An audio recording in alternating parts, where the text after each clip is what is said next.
Morning, everyone. Morning. Wow. You know it's not an 8 o'clock class. My name's Andrew Peterson. Morning. Today we're going to be talking about a little bit of game design, curriculum design, Bloom's taxonomy, difficulty curve, and flow theory. So that sounds like all sorts of fun stuff, right? All right. To give you an idea of who I am, I'm the instructional technologist here at Ferris, which basically means if there's anything that plugs into a wall or bleeps or bloops, I learn it, and then I try and teach faculty how to do it. I'm also a very big geek, gamer, nerd. I can usually say that I'm the biggest geek in the room.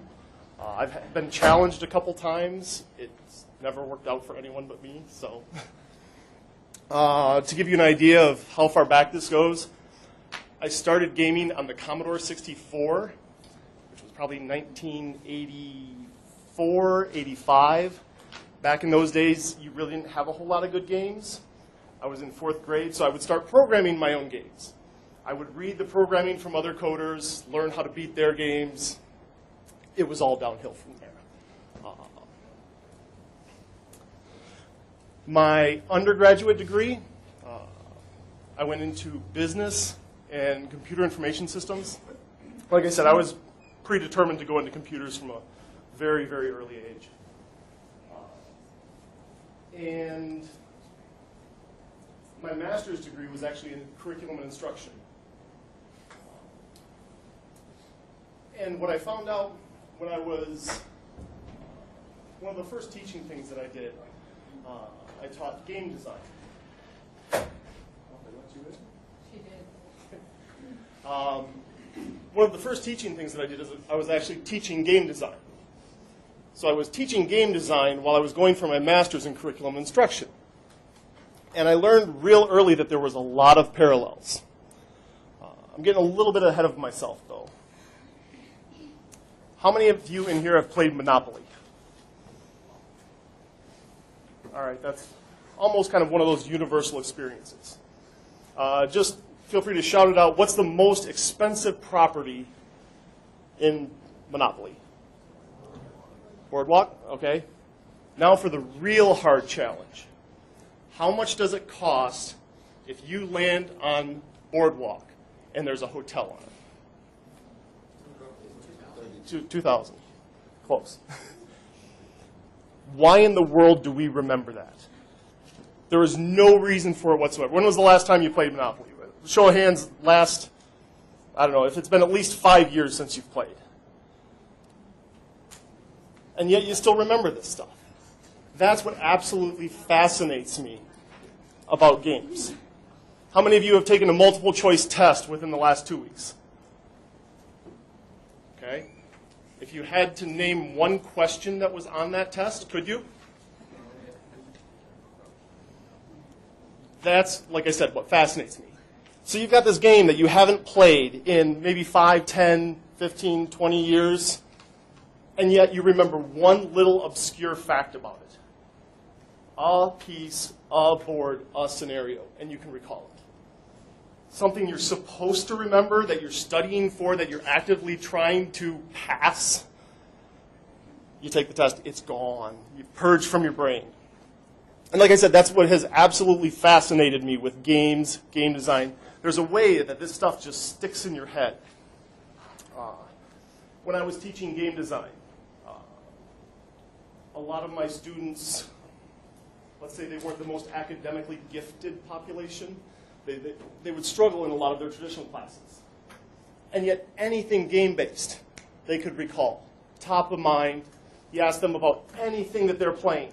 They could give you the life history of a certain character, how to beat level 3, how to beat this boss, just top of mind. They could do it. They could go on for an hour lecture on the history of Grand Theft Auto, how to beat, or what weapons were the best in Call of Duty. They would just keep showing their mastery of this content over and over and over. But when it came time to study for a test, when it came time to memorize anything that was in a book, they would go, I'm stupid. I can't remember that. Any of you ever play like Pokemon or Magic the Gathering, any of those? Okay. You could show them a card, same thing. You know, one of 10,000 cards from 4 years ago. And they would be like, oh, that's this card from that guy by that artist. Well, of course I know that. But you'd ask them like what they read in the paragraph before, and they'd be like, oh, I don't know. That's kind of hard. I can't remember that. So I called them out on that real early and just said, deal with it. You're smart enough. So thinking about game design, like I said, when I was teaching it, these are kind of the 4 main things that you would see kind of early on in a concept book of when you were trying to design a game. Obviously, motivation. Have you ever played a game that you weren't motivated to do? It might even be some of those same Monopoly hands. They're like, hey, we need a 4th, you have to play. You don't want to be there. It's not fun. You have to do it, though. So one thing that you really have to try and design for in games is have some kind of built-in motivation. Whether it's social, whether it's just for fun. But you really have to have player motivation in mind at all times when you're designing games. Likewise with rewards. How are you encouraging the player to continue? Why are they playing? What are they fighting for? What are they fighting against? Is it just to avoid negative points? Is it to try to have more positive points? It kind of goes back into the motivation. Motivation, rewards go real hand in hand. Score. You cannot, you might be able to, but it'd be real difficult to have a game if you didn't have a score.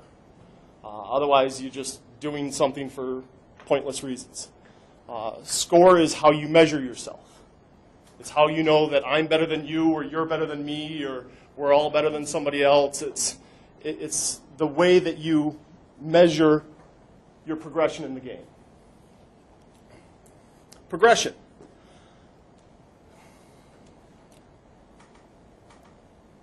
How many of you have ever played World of Warcraft?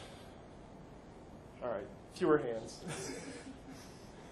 Any complex video game, when you start off, it's always really, really basic. You start off, and maybe you're kind of like in that little tutorial level where it's really hard to die, it's really hard to fail, and they just let you kind of play around and experience the game and not really die. A horrific death, at least not early on. You have to start small like that. And then as the game progresses, it gets harder and harder and harder. When you get to the final end game type content, when you're toward the very end of the game, it should be so much more infinitely complex than the first time you played it that it's 2 different games. It's completely different at that point. If you look at really any type of game is like that. Even if you take a sports game, like a Madden or a soccer or FIFA. Yeah, I'm not a real big sports person, it shows. But you start off, and let's go back to football. I'm at least a little bit familiar with that. You're going to start off playing the easy teams. You're going to start off with the scrimmages. You're going to start off with basic stuff. And by the time you get to the end of the game, what you did to succeed in that first game is no longer going to work. You have to change. You have to adapt. The challenges become different. And it's really like that in any well-designed game. Okay, to shift gears. Curriculum design. Like I said, this is what I was going for my master's degree for. And they would have these same type of bullet points there. You know, if you're reading your Intro to Curriculum Design 101. First thing that you have to do, you have to make sure your students are engaged. That's like basic. You know, it's the eye contact, it's the, you know, there should be more conversation. This room doesn't really allow for that, so forgive me. You need to have some kind of reinforcement. You need to be able to give grades, you need to be able to give praise. You know, going all the way down to kindergarten, you need to get that shiny gold star on the piece of paper. You need to provide some sort of assessment. You need to be able to tell a student how they're doing. You know, did you get 100%? Did you get 60%? What did you, how did you go on the assignment? Are you completing it? And then they like the word scaffolding, which is very, you build off of what you know. So in chapter 1, I'm going to teach you this. In chapter 2, I'm going to teach you this, which relates to this. So if you don't get chapter 1, we're going to have a hard time in chapter 2. Chapter 3 is going to build off that. Chapter 4 is going to build off that. So these are kind of the, if I had to teach someone how to teach using 4 bullet points in a PowerPoint slide, these are some of the main key concepts that I would have to address with them. And this is really what got me thinking. Is it really different at all? Academia really likes bigger words. Gamers like smaller words. But they really mean the same thing. Your player motivation is the same thing as engagement. If your students aren't motivated, they aren't engaged. If they're not engaged, they're not motivated. These words are almost interchangeable. Like I said, academia likes bigger words, but other than that, it's about the same. Reinforcement and rewards, same exact thing. Score and assessment,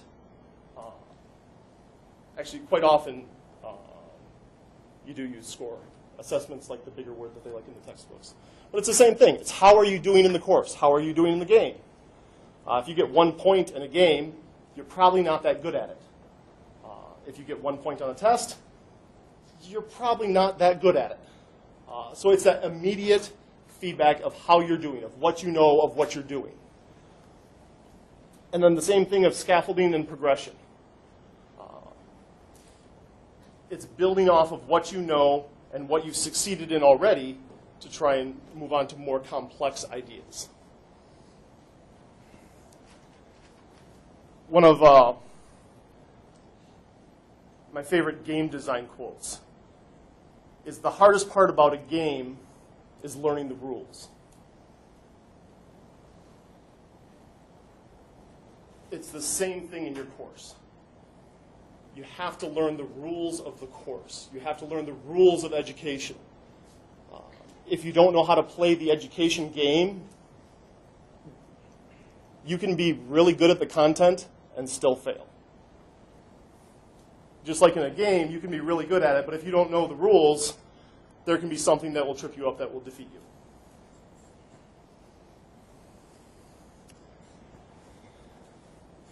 Another one of my favorite quotes. School is just like a game. It's just a very poorly designed one. If you think of all of these items within class, usually the gaming side does it a little bit better.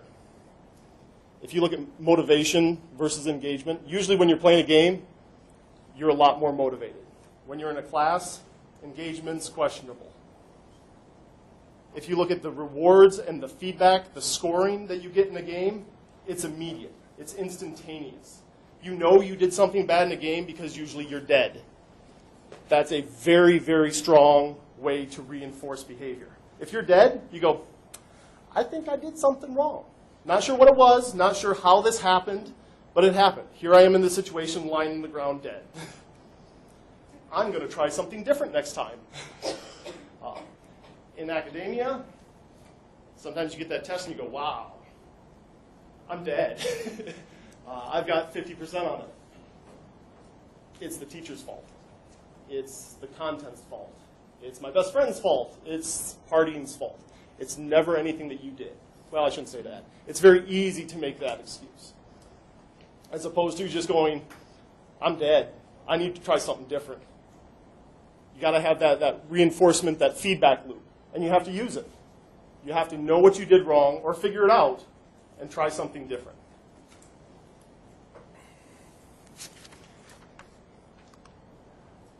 Bloom's taxonomy, something that probably no one, has anyone ever heard of that?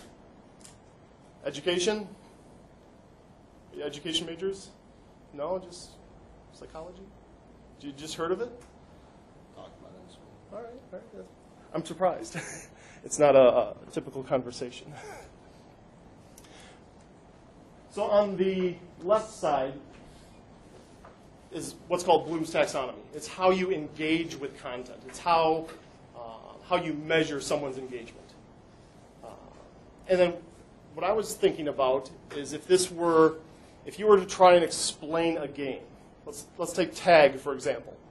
If I ask someone to tell me the rules for tag, pretty much everyone could do it. You're going to be able to explain that if I touch someone else, they're it. If they touch someone else, they're it. That's pretty much it. You have the basic engagement with that content. You can remember it. Explain it a little bit further. You have a deeper understanding of it. Actually playing the game, you're now applying that content. You're using the rules. As soon as you start getting on the top half of Bloom's taxonomy, you really start getting a deep understanding of the content. As soon as you can analyze the content and go, not only are these the rules, but this is how I'm going to win with it. This is how I'm going to exploit the rules. I'm going to sit there and let you tag me, and I'm going to tag you back. And I'm just really fast, so we can do that. So I can exploit the rules to my advantage. And that's where you start coming up with the actually evaluating and the strategy of going, okay, I'm going to put the monkey bars between us because now you can't tag me. This is working for me. And you end up at the very top of the understanding and the engagement with this content. You're actually modifying the rules. You're creating new content with it. You're ending up with like frozen tag or different variations of it, no tag backs, or this is the safe zone. Or you're creating content that modifies the original rules. And if you don't have that understanding of the original rules, you really can't get past that. So you really have to have, like I said, it's very, it's kind of built on the scaffolding principle, the progression. You have to have the basic understanding of the rules, of the content, before you can move on to modify it, change it, exploit it.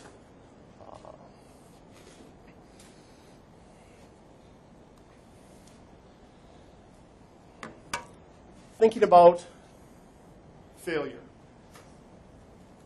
Great quote from Thomas Edison. I have not failed. I found 10,000 ways that don't work. That's a complete shift in most people's mentality. Most people, if they fail 10,000, or I shouldn't say they fail, if they find 10,000 ways that don't work, they view it as failure. If you can view this as part of the progression of how to learn, how to grow, it's a shift in mentality.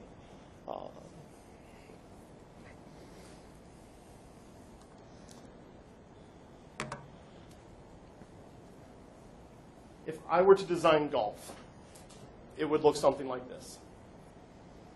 And nobody would play it. It would be the worst thing ever. It wouldn't be fun. It wouldn't be challenging. It'd be very easy to keep it mode, but that's about it. The other extreme, just as bad. If I walked up to this hole, I would walk away. This would not be fun. There's no margin for error here. There's no chance for learning, unless I want to learn how to swim. It's not something that's going to teach you anything.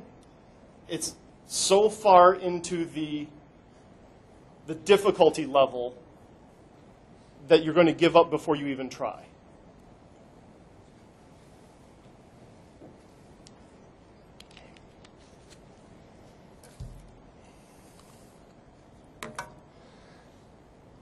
Jane McGonigal. Has anyone ever heard of her? A little bit? No? All right. She's the author of a book called Reality is Broken. She gives a great talk on TED about games and game-based learning. And she talks about golf quite a bit. She goes, it's a clear example of how we like challenges.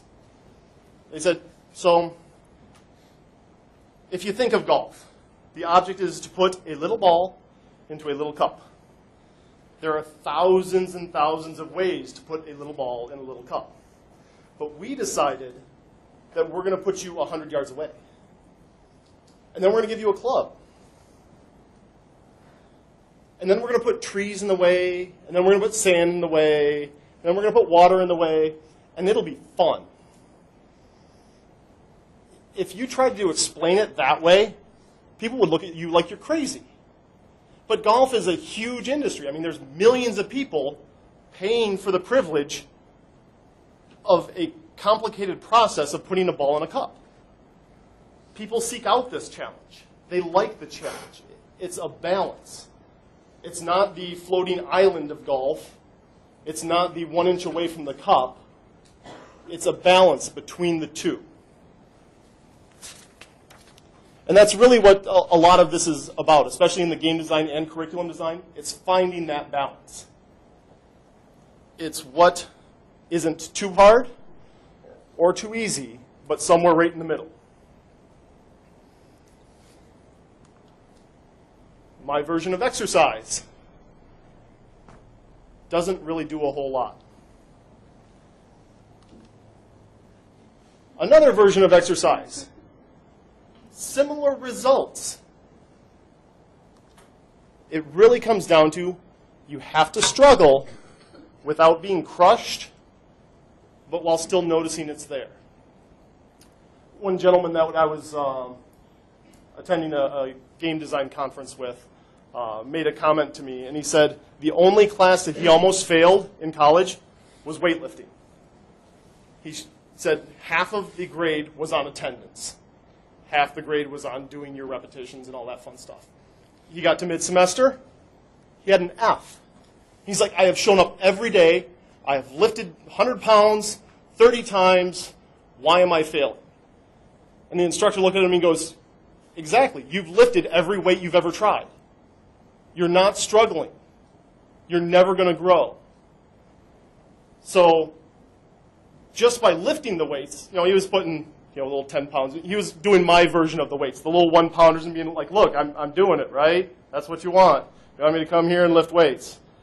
And the instructor said, no. The whole point of lifting weights is you shouldn't be able to lift them all. If you can lift them all, you're not trying hard enough. Put on more weight. Otherwise, you're never going to grow. You're going to keep there with those 1 pounders.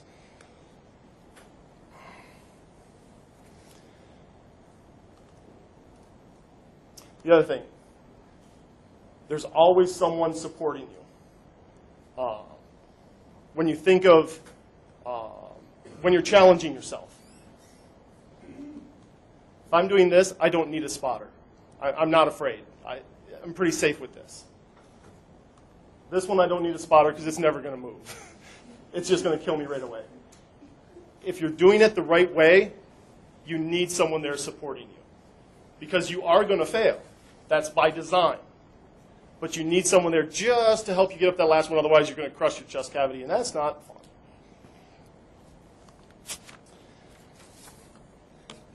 Back to game design.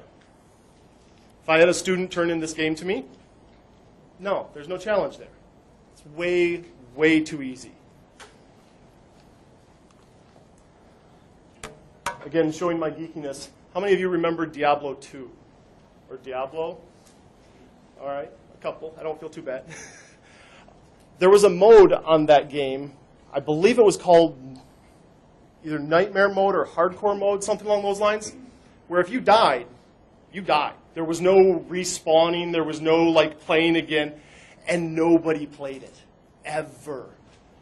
Because when you died, your game was over. You might have 20 hours into this, playing and going along, and all of a sudden some little random thing happens and your character dies, and you're like, oh, I now have to start over at level 1.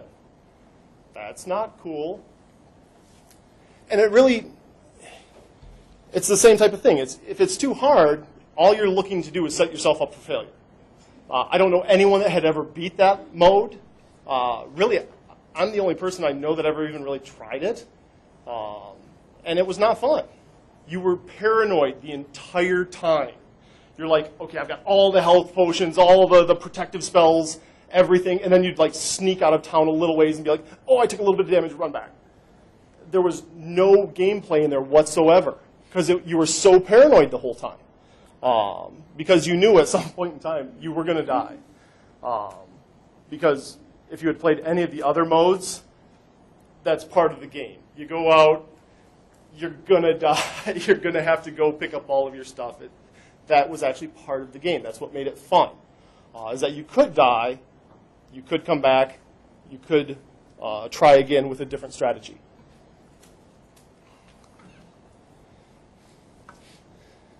We've all played this one at some point in time? All right, good. If you think of Mario, every flag he gets to is a save point.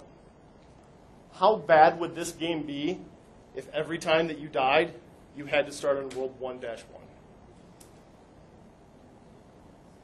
Nobody would play it. Mario franchise would have died right there. We never would have gotten Mario Kart. Horrible, horrible things. But because when you die, you only go back to the beginning of the world. It's like a save point. It's a safe thing. It lets you try things. It lets you try and jump over things that you should never, ever try and jump over or get crushed by turtle shells. But it's a way that the game designers built this into the game. So it's like you don't have to save it. You don't have to do anything. It's just built into the game. Kind of relating this to academia, you can almost think of that as semesters. Semesters are your save points. You make it to the end of the semester, you got it. There's your grades, there's your finals. They can't take that part away from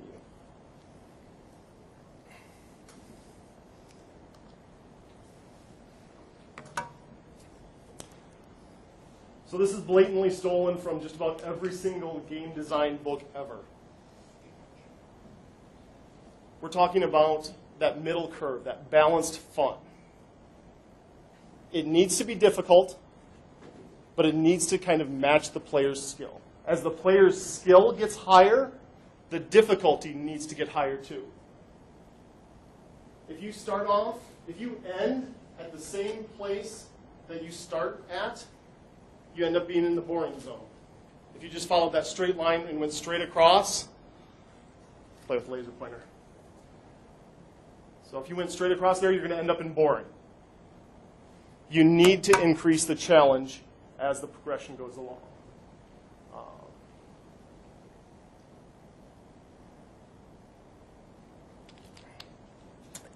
Has anyone ever heard of a game called Hexagon? All right. I'm surprised. Good, nice. It's probably the most challenging game ever. All you're doing is trying to move this little piece out of these hexagons as they all spin around in all sorts of different ways. If you live for like 7 seconds, you are amazing. Usually you die within like 2 or 3 seconds. It's kind of a frustrating game. A little bit of fun. Thinking of like the different areas. Down in this area, if you think of like Farmville, a lot of the games that you go, there's really not a whole lot of skill.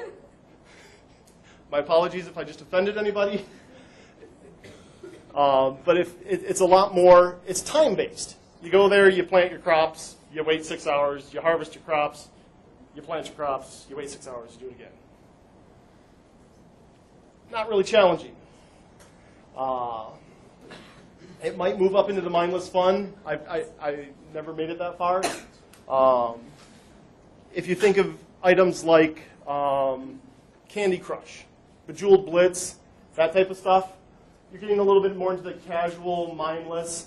What I love about Candy Crush, a lot of times people will tell me how challenging it is. And you go, it's challenging when you're losing, but as soon as you win, you're like, oh yeah, I'm the best at this game. And it really is quite random. There's not really a skill set necessarily for this game.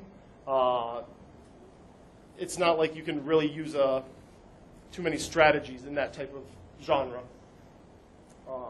But it can still be fun. Any of these can be fun in limited doses. Even the frustrating, like the Hexagon game. I think it's free, isn't it? Do you remember? It's free. It's either iPhone or Android. If you want to, go ahead and do a search for it. You'll play it twice and go, I don't like that guy anymore. I don't like Andrew. He told me to play this. He's a mean person. But it's there. It's something that has been designed. All right, a completely out of context quote. Not because they are easy, but because they are hard. Anyone know? Nice. Kennedy, John F. Kennedy. And that was basically why we were going to go to the moon. So like I said, completely out of context, but it really fits this. Because you play games because they are hard. If a game was easy, you wouldn't play it. If education was easy, you wouldn't be here. It'd be like, oh, yeah, going back to the Matrix. I know Kung Fu. Yay. You wouldn't. You would just get information when you needed it. The fact that it's hard to learn is why you're here. It's why it's valued. In some cases, it's why it's fun, but we won't go there. Flow theory. So this is the gamer's version of challenging and kind of how you engage with content. This is much more the academic version of it. I had to cite this individual because I was going to try and pronounce that. I actually had to go on YouTube. Mihai Csikszentmihalyi. Yay. Is how you pronounce that. And for further proof that there is everything on the internet, there was a 6-second video of someone pronouncing this name. It made my life so much better. 'Cause if you look at that, that is not what I just said. There's silent letters all over the place in there. But this was a psychologist, and what he studied was fun. He wanted to study what people thought fun was. And he came up with this idea of the flow theory. Have you ever been doing something and you've been so into it that all of a sudden, 3 hours later, it's like, holy cow, where'd the time go? What happened? That's what this flow theory is. It's that instant passage of time that you don't recognize. There's also the inverse of that. One of the worst teacher evaluations that I ever saw on the internet was a student wrote on there and he said, if I had 3 hours to live, I would want to be in Professor so-and-so classes. And you kind of read that and go, oh, that's so nice. And then there was the ... because it would feel like forever. And you go, like I said, that's just the opposite of it. You don't want to be up in here. That's just stress. That's just challenge.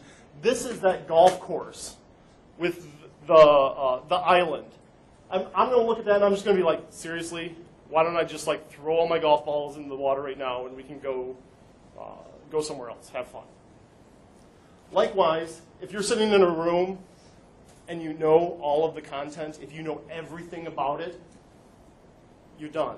You don't care. You don't want to be there. You're on your phone if they let you. You're doodling if they don't. You don't care. You don't want to be there. You already know all this. You're sitting down here. You really need to find, or the instructor and the student kind of have to have this almost partnership where you have this progression. You need to be challenged. You need to master that challenge. And then you need to be challenged again with different content, with different, more progression, more scaffolding. So you're building on what you're learning and you're engaging with that, that material in new ways. You're struggling. There should be struggle. If there's no struggle, you're doing it wrong. You're down here. And sometimes I know it is tempting to take that class because you go, I just need an A. Likewise, it might be tempting to go that route and go, boy, I'd really like to take, I don't know, I can't think of a really hard class off the top of my head. I'm sure you're well aware of classes that you just go, this sounds kind of neat, but I don't really want to be challenged that much. I need a couple of easy classes this semester. And so it's finding that balance of where you're going to be challenged, where you can master the challenge, where you can show the mastery, and then you can progress on.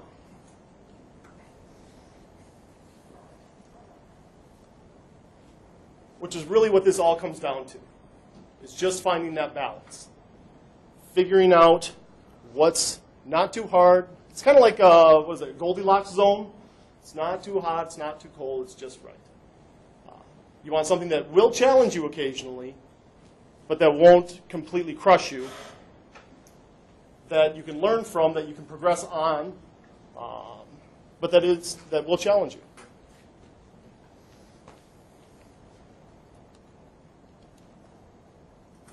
Any questions?